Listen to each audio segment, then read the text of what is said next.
ہر مذہب کا ماننے والا اپنی محفل یا سیمینار یا جلسوں کا آغاز اس چیز سے کرتا ہے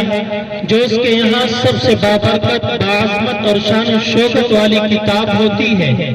اور چونکہ ہمارے مذہب اسلام میں قرآن کریم ایک ایسی بابرکت، باعظمت اور شان و شوکت والی کتاب ہے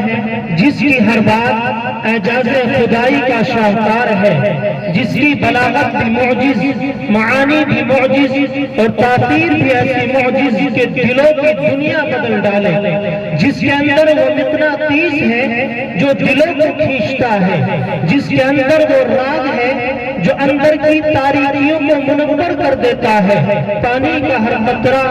آگ کا ہر شعلہ بزبان قال و مال یہی کہتا ہوا نظر آتا ہے، وحدہ لا شریک لہ، وحدہ لا شریک لہ۔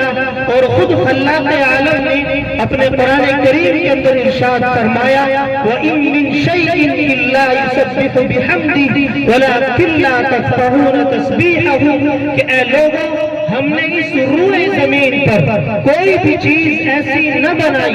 جو ہماری تحمید و توصیف بیان نہ کرتی ہو۔ نیز صالحین، صرف صالحین اور مدبرین اور بڑوں کا یہ طور و طریق رہا ہے کہ وہ جب بھی کسی دینی محفل یا دینی مجلس کا آغاز کرتے تو سب سے پہلے اس وحدہ لا شریک لہ کی حمد و ثنا اور اس کے بعد پیارے آقا جناب محمد عربی صلی اللہ علیہ وسلم کی تعریف و توصیف میں کچھ لبوں کو حرکت دیتے، تو میں بھی اسی کے پیش نظر اپنے بزرگوں کے نقش قدم پر چلتے ہوئے تلاوت باسعادت کے لیے آواز دیتا ہوں۔ اپنے مہمان مکرم، مشہور و معروف قاری جن سے میری مراد جناب حضرت قاری محمد مہتاب عالم صاحب، استاد شعبہ قرأت جامعہ عربیہ گلزار حسینیہ اجراڑہ، میں حضرت والا کو اس شعر کے ساتھ دعوت دیتا ہوں۔ سناؤ نغمہ